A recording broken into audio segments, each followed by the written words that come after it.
this computer. Good afternoon and hello, friends. Welcome to a new season of the Unfolding Enneagram podcast. Yes, I said a new season right here at the end of the year when most people seem to be winding down.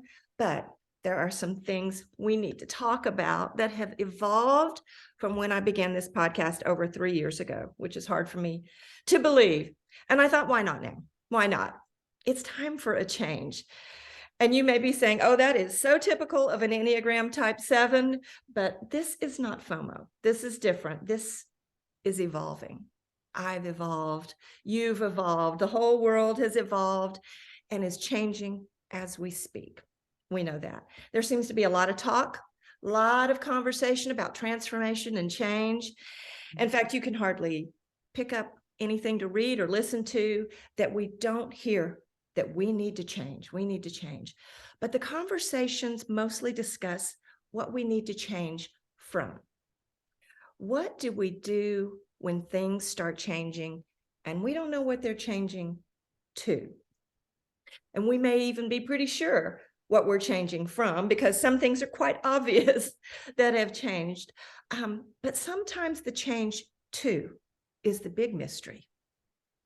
So here at the Unfolding Enneagram, my observation about transformation is through the use of the metaphor of metamorphosis, because to me, it is the essence of our journey through all stages of life, right?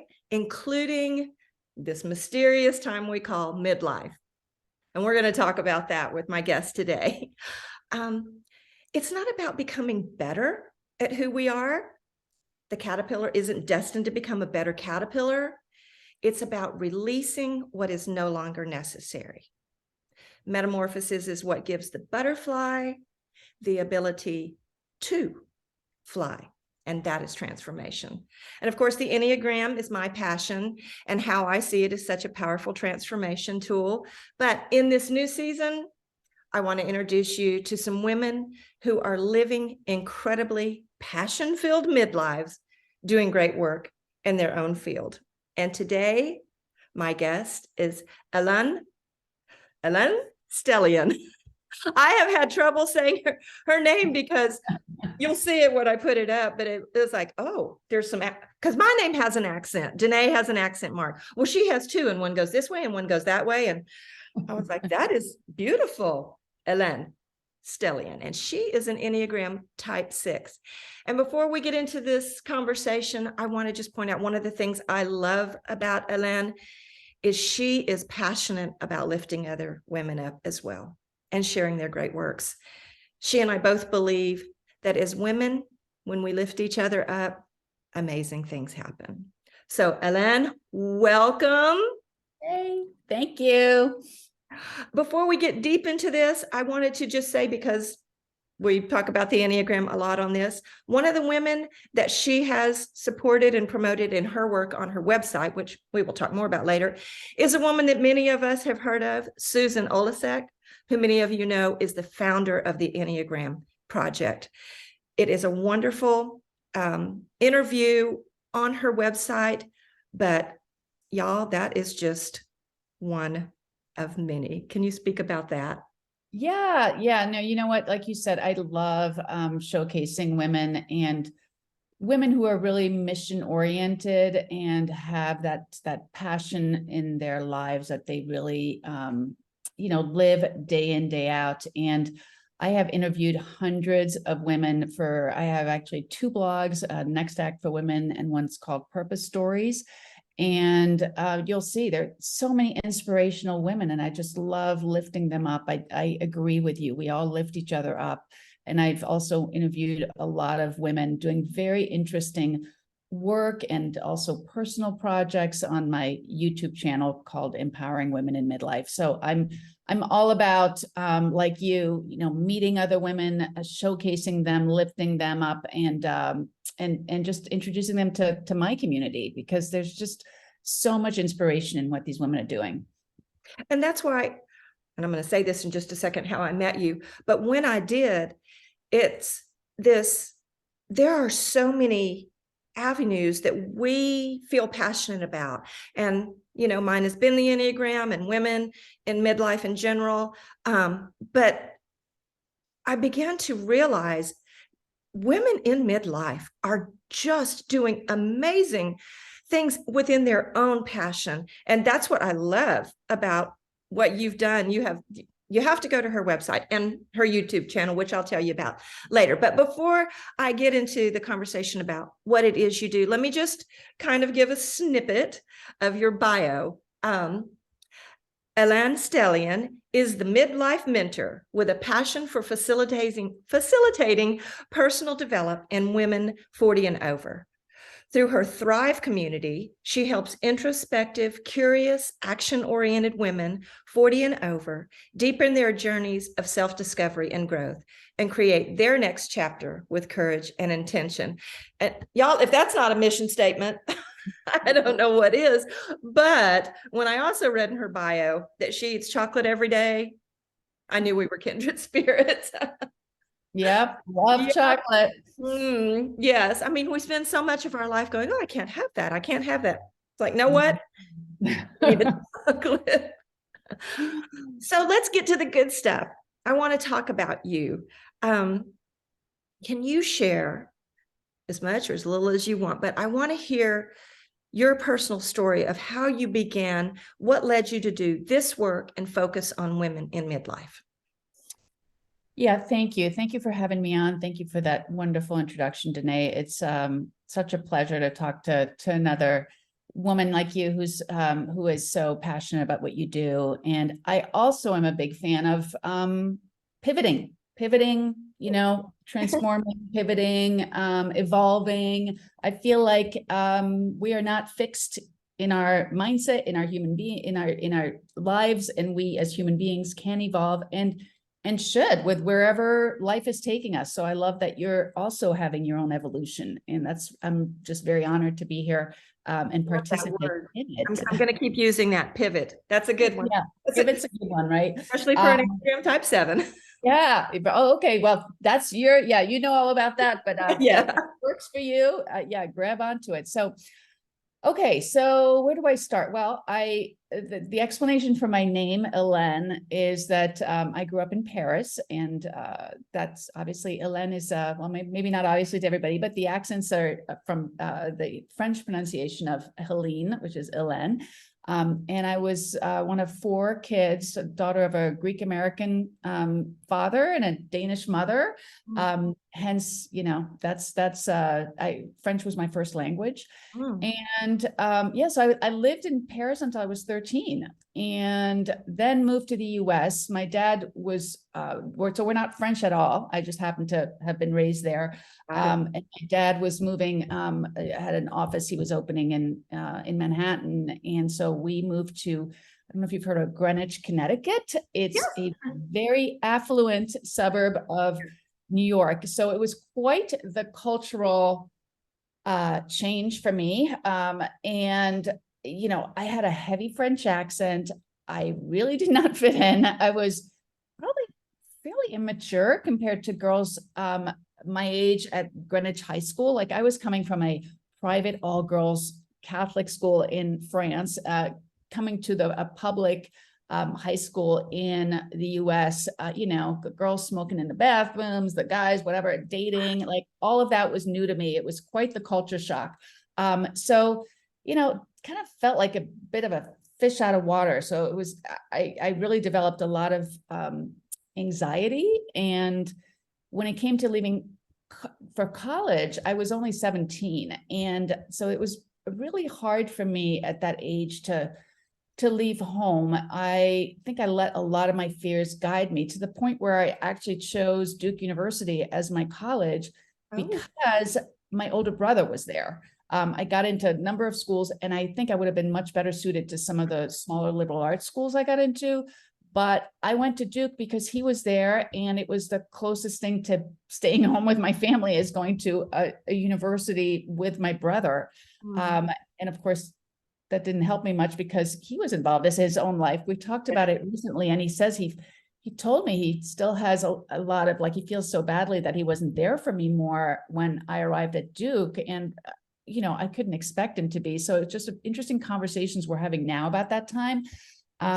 But anyway, that school is like it's not a huge school, but it's kind of like a work hard, party hard school. I made some great friends there. So that's the silver lining, but I really lived with a lot of sort of untreated fear and anxiety during that time in my life, to the point where I developed eating disorders. So when I tell you that I eat chocolate every day, it's because I don't deprive myself. I don't have any rules around food. That's very unhealthy for me. So I have to just kind of everything in moderation. I just, I don't have no food rules. I really try to stay away from the black and white thinking about things, because it's very destructive for me. So that's a little bit about that.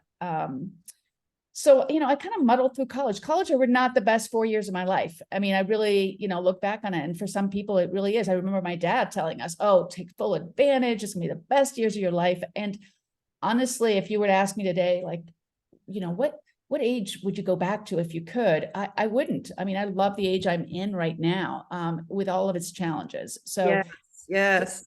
right. I mean, I don't know. I also, it's an interesting question when people ask, what if you could have, if you could go back to any age? I mean, I don't know. What would you pick an age? I mean, No.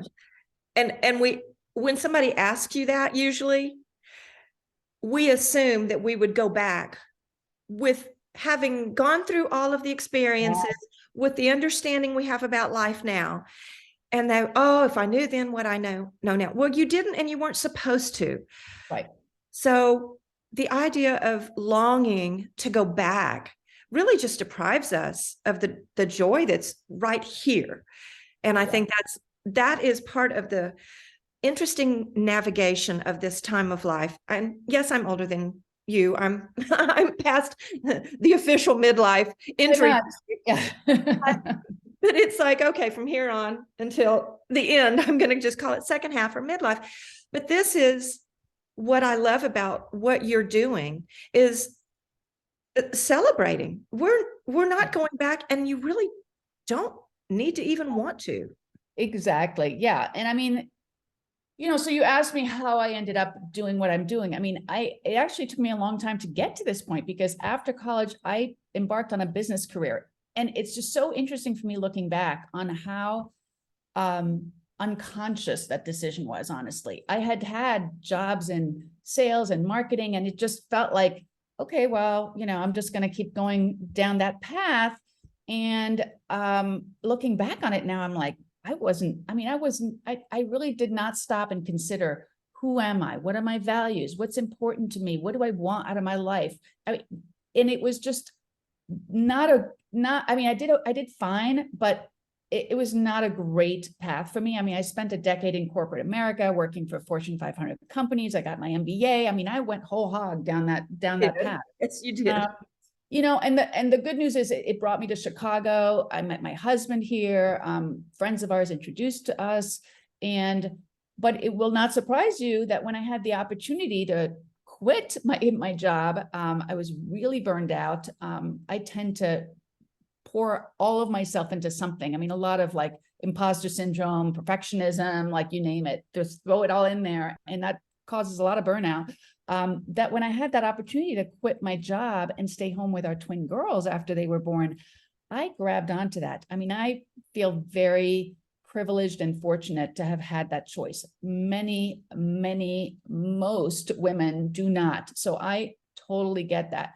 And it was a relief to me. And honestly, that is the first time I felt like I am exactly where I need to be, taking care of my daughters. They were premature. They had some health issues. It was like my calling, my purpose, like everything gelled for me around that. And it's the first time in my life that I felt very secure in, I am doing exactly what I need to be doing right now. Because up to now, I had not thought about it. I was just kind of like going along and, kind of responding to what my environment, my family, my world was telling me, and not really looking inward. And this really felt right to me. So that was a very cool first feeling for me.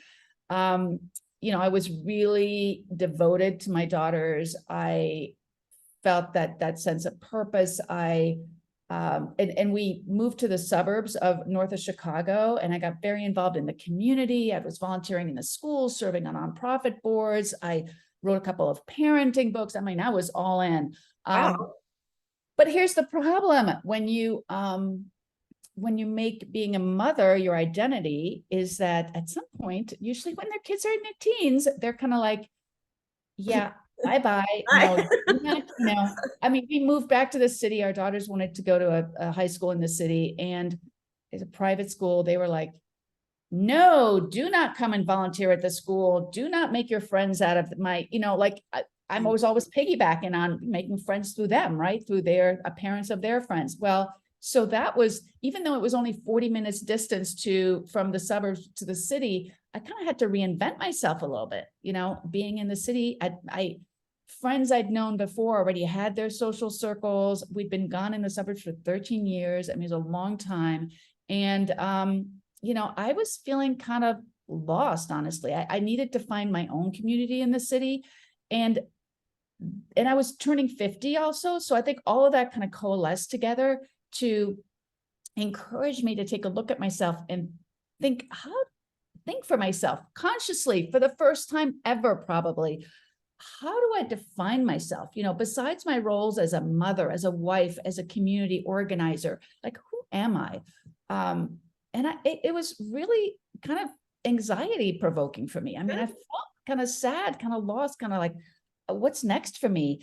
And I wasn't alone, as it turns out, because what I discovered is you need to talk about what's going on with you. And the more you talk about it, the more you will come across people, in this case, women, who are also going through this. Like, instead of talking about it.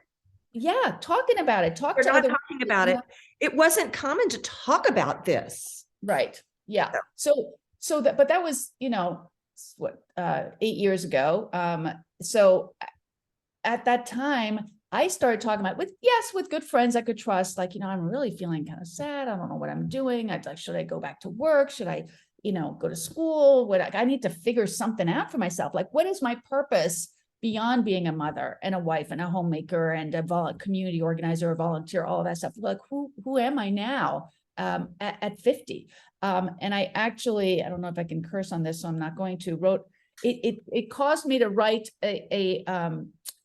I wrote a piece. That's what got me into the Huffington Post, called My FU 50s, which I had read that quote from a writer had labeled, and I felt like that is exactly what I'm feeling. I'm like, throw caution to the wind. I just want to explore who I am and what I can be in this world, and just start to feel just like like better in my skin. Like, I don't have to show up as someone else's vision of who I am. I can just be myself and try on even different, explore myself, explore the world. So it was really a freeing time for me. And in that exploration, I also met women who had already gone through this midlife transition and had asked some of the same questions and had embarked on new adventures for themselves. And that was so inspirational to me that's when I decided to start my blog called Next Act for Women, all about women in midlife and beyond who made some pretty major personal or professional changes in their lives. I mean, anything from leaving a marriage and meeting the love of her life, who happens to be female, to getting trained as certified as a yoga instructor and opening your own yoga place. I mean, it just all kinds of stuff. Really, really cool stories that I began to collect and write about and interview these women, because I felt like there needs to be a conduit, a conversation between the women who are trying to figure midlife out and trying to figure their pivot, their transformation, their evolution, and the women who've been there before us, and what was their experience? And I always, what did they learn from that experience, and what can they pass on? What wisdom can they share with us who are coming up behind them? And that was really, really a cool project. And I enjoyed doing that. And I continued to do that for years. But about a year in, I kind of felt like I want to do more than just interview these women. I want to have a more active role in helping women through these midlife years, through this self-exploration and this outer exploration. And that's when I decided to become certified as a life coach. And I, really decided to devote myself after a year-long certification to helping women navigate these transitions. And that's the genesis of my journey toward working with women in midlife. And and a lot of coaches work with a population that based on something they've gone through. So it's not a surprise that I'm working with women in midlife, because I had a midlife, I won't call it a crisis because that's a misnomer, but I had a midlife awakening of my own, and so I want to help women who are feeling maybe stuck or lost or confused, encourage them into that awakening also, that there is a path through it to a place where you feel that more confident in who you are, and more, it's in a renewed sense of passion and purpose in your life. So it's just kind of interesting that in my own journey, I found my path of renewal. And that's how it usually happens, though. Something shakes up our life and we go through something, or we experience something. Maybe it's just, we go to a different class and it's like, I never even knew I could do pottery. That's not me, but I've always thought, oh, I would love to do that and just do it forever. But it comes from, usually the passion comes from something inside of us that got awakened. But I want to just point out something that you said that is really a topic that is a part of my conversations, and my focus is when you said, I wasn't sure of my identity. Who was I apart from my role as, and you can fill in the blank, the mom, and then these different things. And this is part of the awakening process, is letting go of things that we thought were our identity, when in essence and factual, and in fact, they are roles or functions of what we do along life's journey. And I've used this before because I think it's a hilarious, but such a beautiful illustration. Is there's a couple shows on TV. One is an older one called Everybody Loves Raymond, right? Yes, of course. Yes. And the other one that I just love is The Goldbergs. In both of those comedies, the mother role is so over the top that it's so obvious she has gone so far past her function in life, the role that she was supposed to assume, and now she's crossed over into the absurd, which is what good comedy is. It takes regular life and makes it absurd.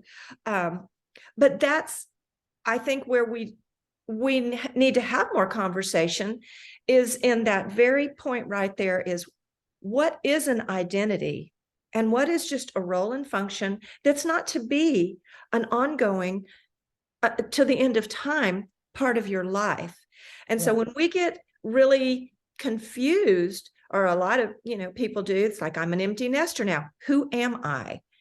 Well, you are who you have always been. The role that you assumed for a long time with children who needed your hands-on care through the day has changed. And it's like you talked about your twins, the girls, when they went to a school and you'd been, in their lives, a part of their daily routine. And suddenly this is what happens with evolution. And it's the beautiful part, like when a mother bird, kicks the baby out. This is the breaking apart of identity and role and function, and saying, they're taking on adulthood.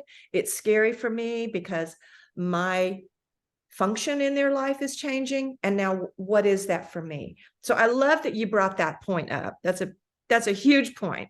Yeah. And I think, I honestly, if I'm going to be brutally honest, I think I was over-identified as a mother. I think that I made it like my new career, so to speak. So, I mean, even though I was doing other stuff, that's, I think, why it was so hard for me to transition out of that, why it was particularly difficult for me, and why my daughters kind of needed to tell me, stop, mom, like, just get out of our faces, like, just give us some room, breathing room here. So it's just, I credit them for that, for kind of, kicking me out of the nest.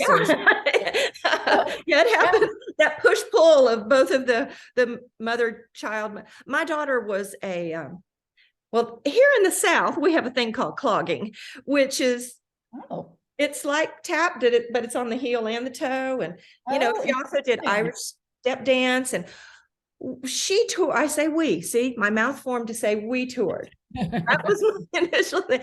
But the whole dancing family on the team that she was on, we traveled together. The girls performed. We sewed their costumes. We traveled. We went to Vegas for Thanksgiving one year.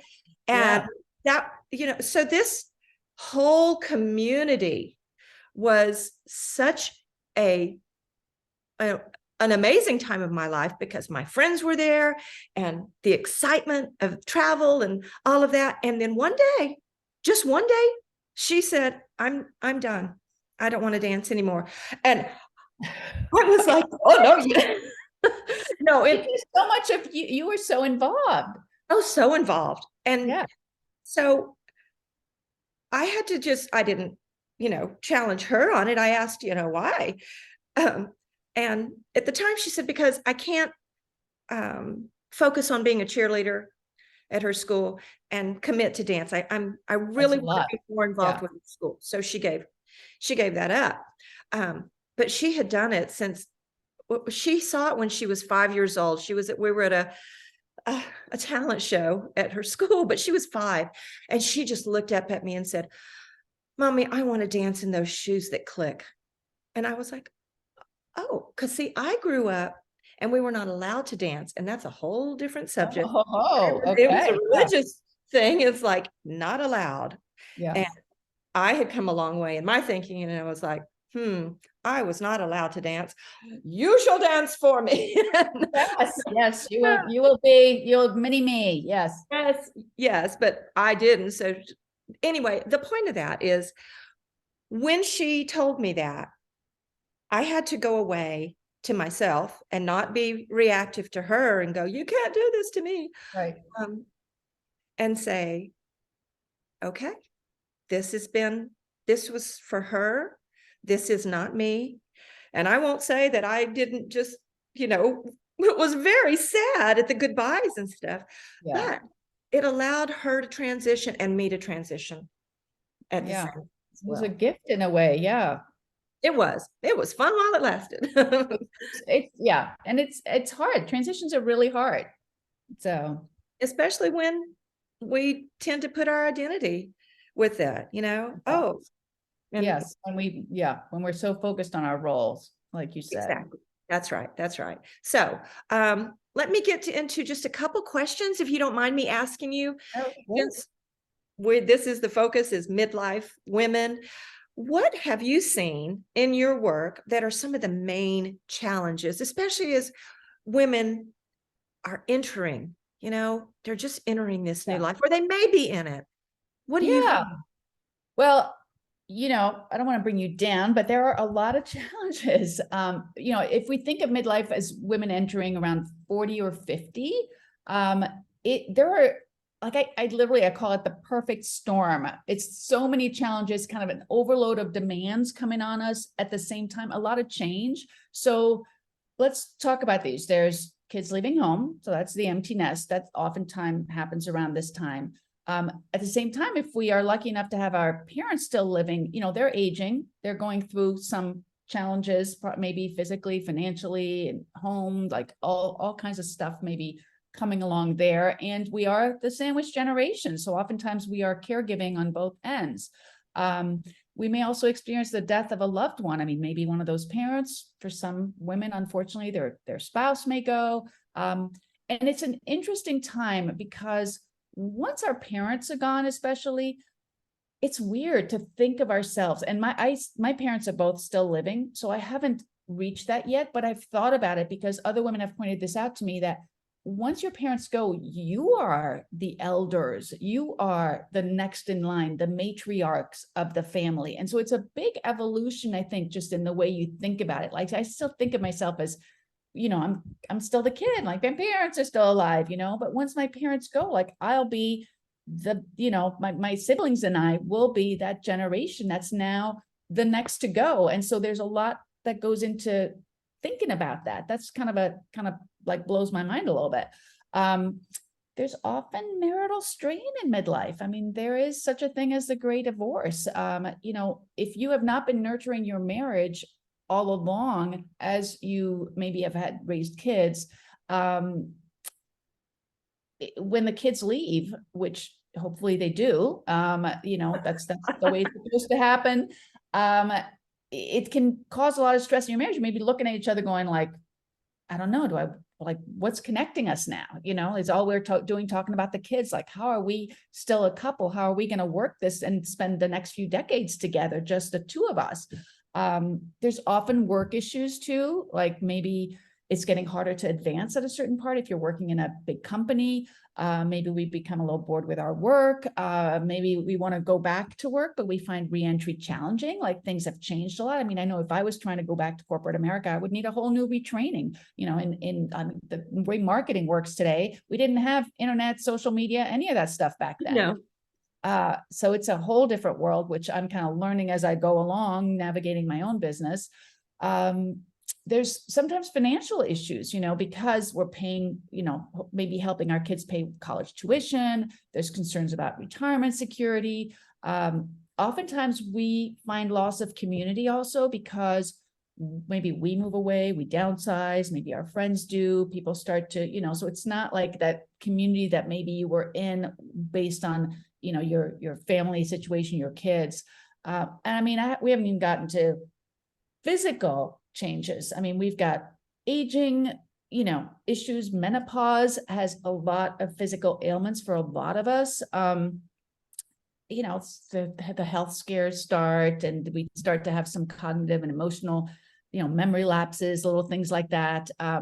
And the research, I mean, the data shows that we're at a higher risk of, you know, anxiety and depression as we hit this age, which increases our risk of addiction, you know, and a lot of us end up coping. Maybe we drink a little too much, or we just become used to that glass of wine every night. Maybe we're eating a little too much. Maybe we're, you know, taking some sleeping pills. So, I mean, there's a lot of stuff that happens. And that's why, you know, it's really interesting if you look up U curve of happiness, that it dips in midlife.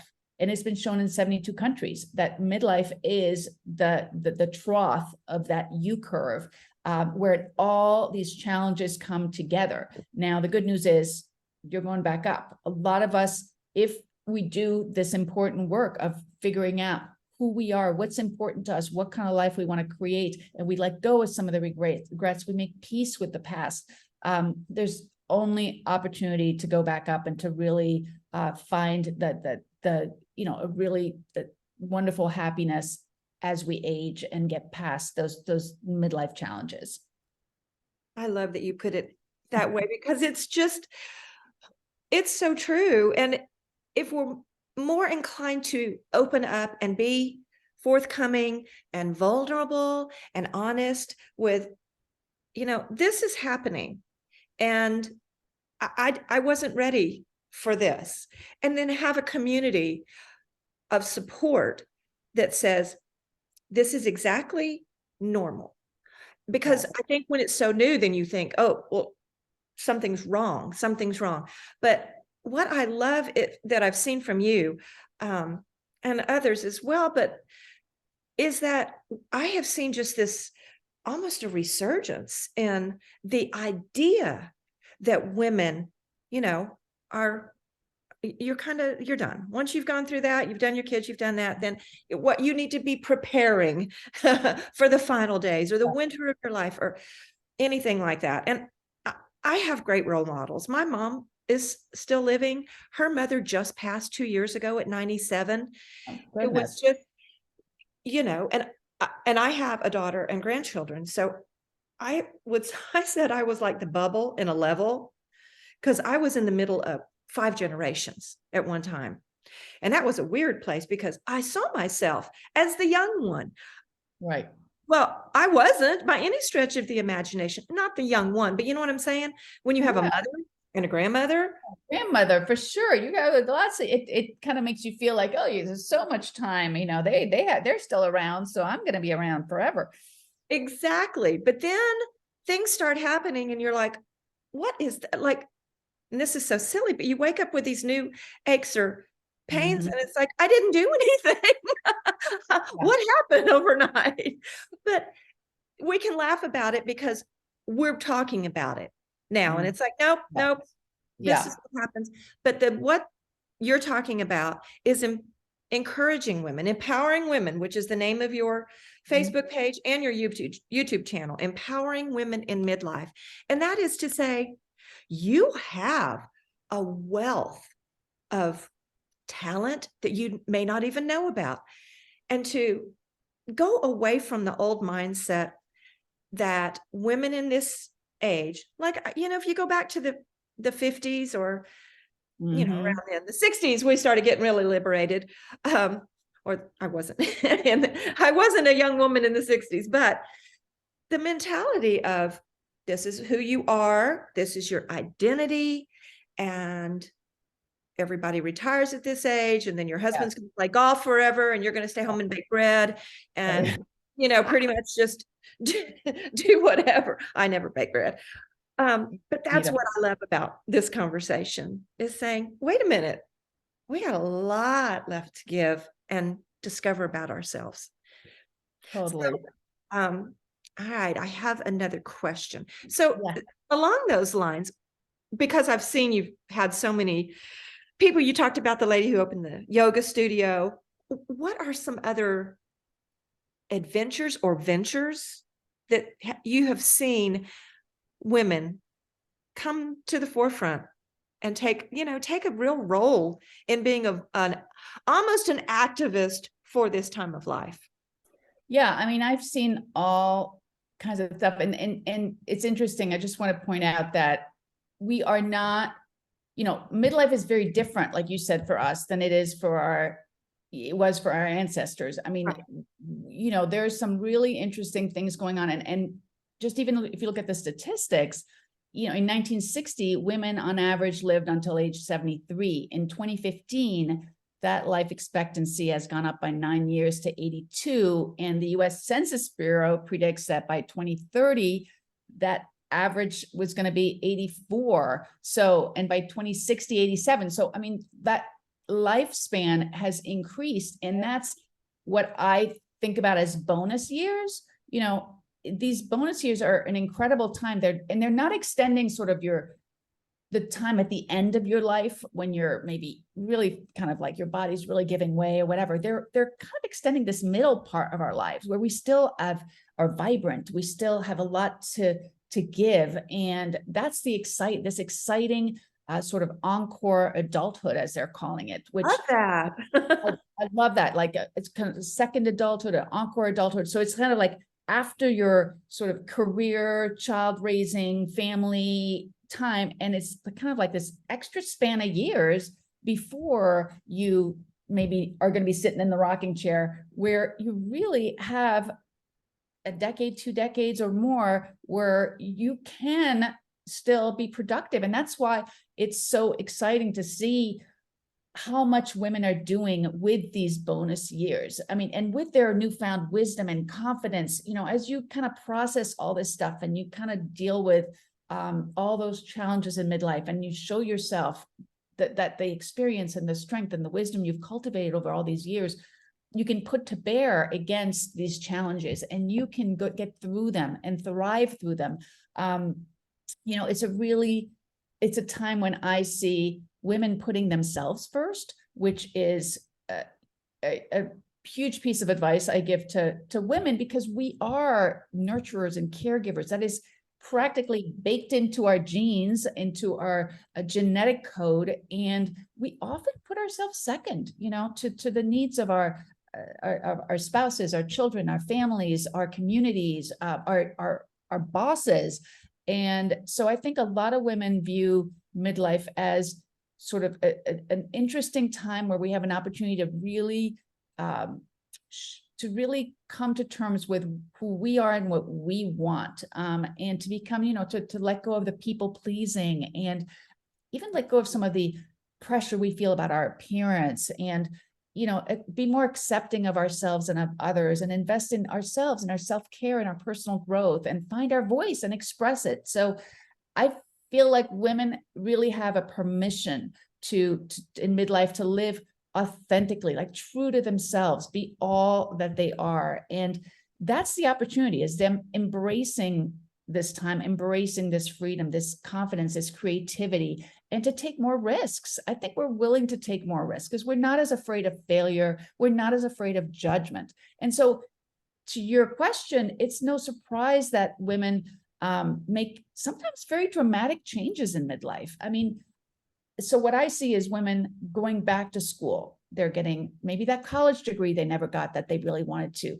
I mean, my mom did that in her 40s. She went back to school while we were in high school. It's awesome. So the master's degrees a lot of women get, or even certifications like an editing or yoga or a coaching certification, some additional qualification around something that they're passionate about. That's, and you got your Enneagram, the certification. I mean, something that they have discovered that they want to learn more about. And it's such a different way to learn when you're in midlife, when you're passionate about that, than the rote way we learned in school, or when we weren't that into that required course we had to take. When we're choosing to do this, and it's so rewarding and we're so into it. So it's a different way to go back to school. And then I see women starting new businesses that showcase their talents and their passions, whether it's becoming a photo organizer or maybe a parenting coach, something. Women want flexibility. And so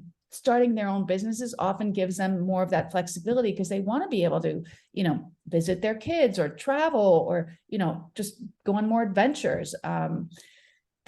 Another thing I see women doing is finding their voices around causes that are really important to them, becoming advocates for something that really speaks to their hearts. So maybe for, I know women who are very involved in animal rescue, for example, or women's rights. So you will see women either, volunteering or starting organizations to really promote and advocate for the rights of others. And that's kind of taking that caregiving to another level.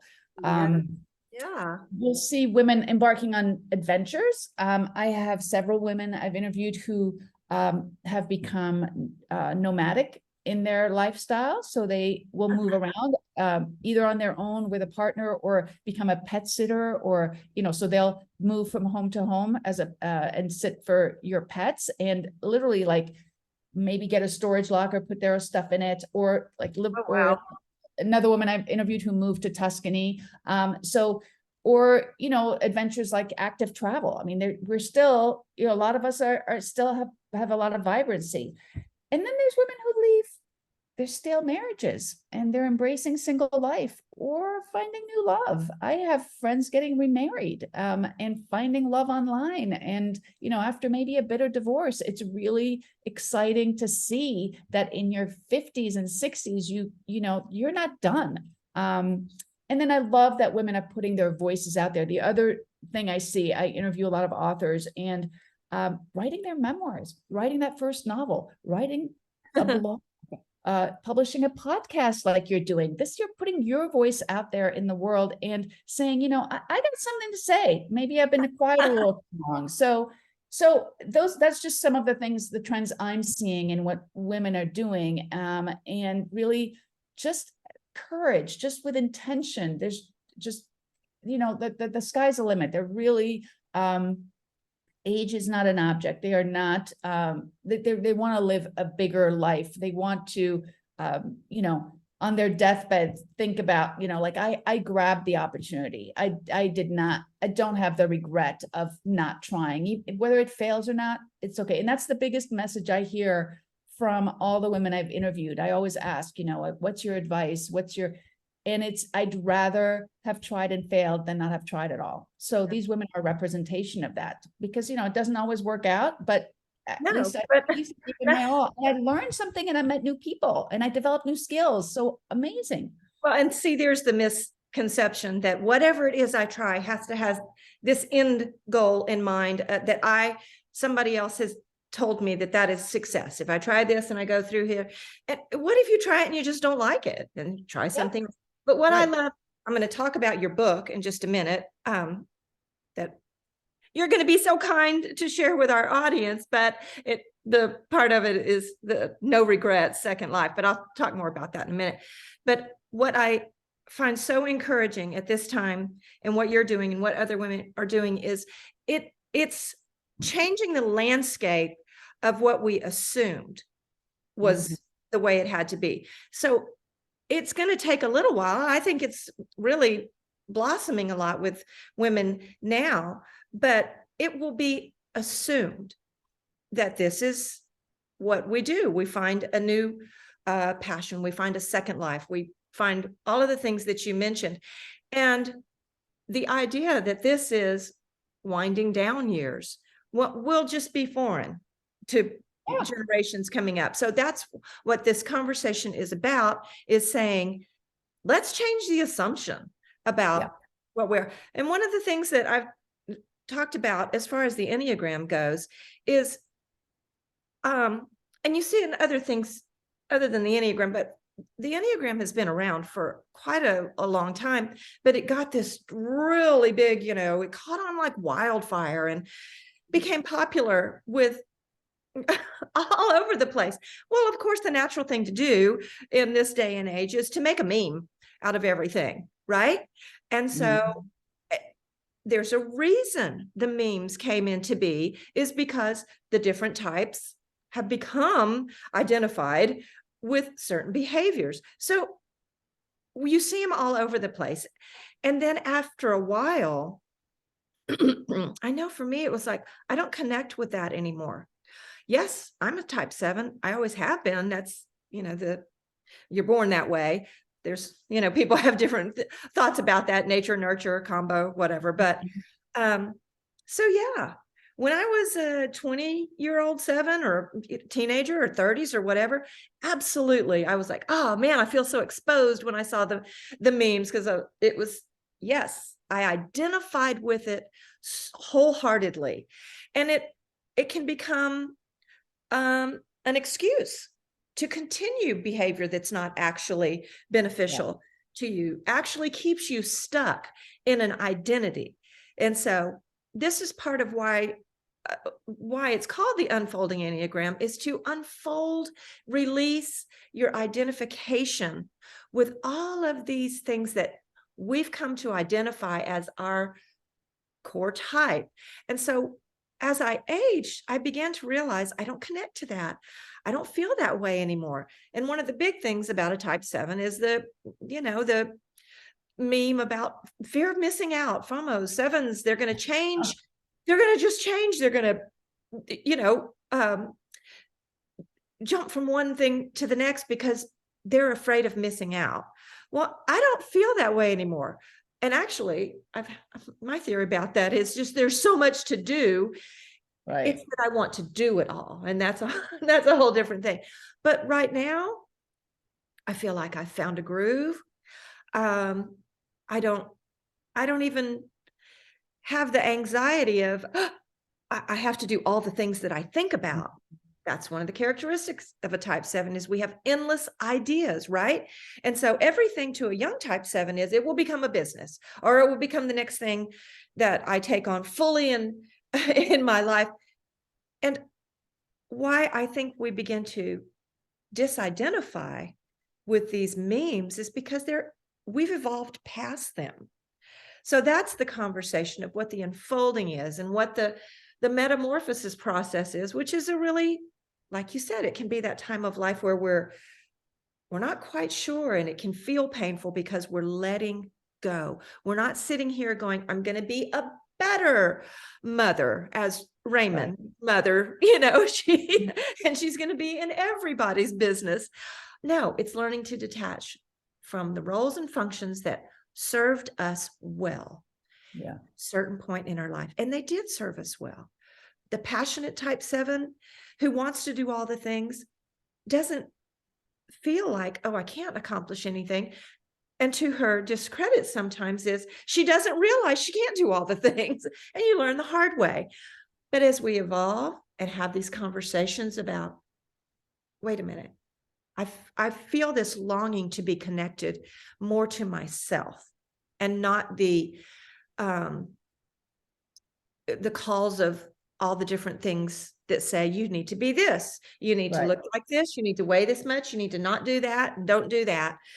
And find that passion within in ourselves that says, yeah, I'm good. I'm ready to let go of that. Okay.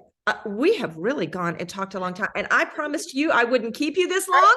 I knew you and I were going to just have so much to talk about. I'm sorry. I just feel like we could keep talking. And because I told her, I said, no. So it's such a good conversation. Well, quickly, or as much as you want, talk about your community called Thrive. Yes. Oh my God. I'm super proud of Thrive. So it's a membership and it's entirely focused on personal growth for women in midlife and beyond. And the goal is really to help you rediscover yourself, tackle your blocks, get into action, and really own your own, awesomeness. And create a second half of joy and fulfillment. And then in the company of other women who are on this journey too, because we're all about community. And there's a free level of Thrive where you get to attend a live workshop with an expert I bring in to speak monthly. And the topics vary, but they're all tailored to women 40 and over, from, mindfulness to brain health, to decluttering, to setting boundaries. And then there's a small fee for the paid membership. And you get access to all of my in-depth classes. Right now, I've got 8 of them, and I'm working on 3 more. So it's classes like discover your purpose, boost your happiness, own your superpowers, redeem your regrets, choose your one big goal, and more. And this is really my superpower. I love researching big topics and sort of distilling the data into the critical information you need, and kind of give you a step-by-step method to get into action. And then we also have group coaching monthly with me, where you can show up to get support as you work on any of the classes, and be in community with other Thrive members. And also, when you're a paid member of Thrive, you get access to the recordings from all the past workshops we've been running every month. So we have about a dozen or so, I think, on there right now.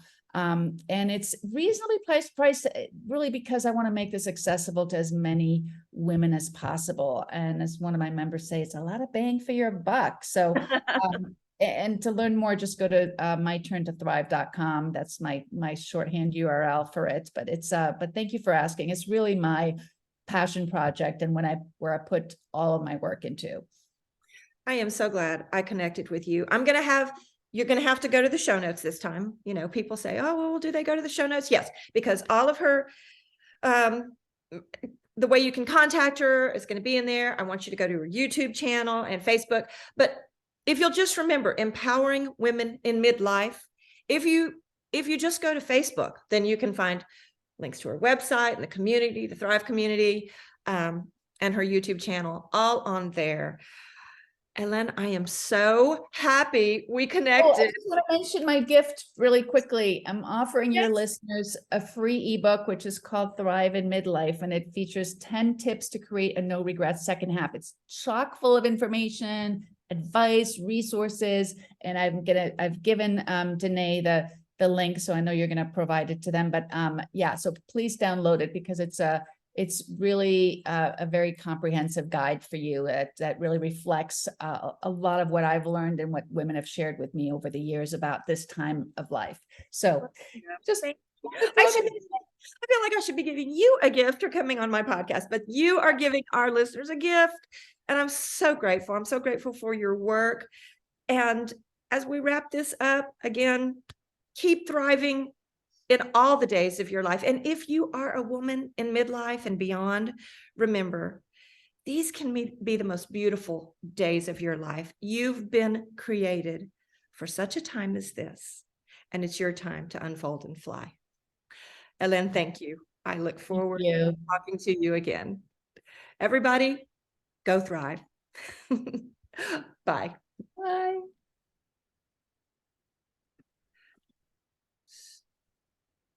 I'll edit that.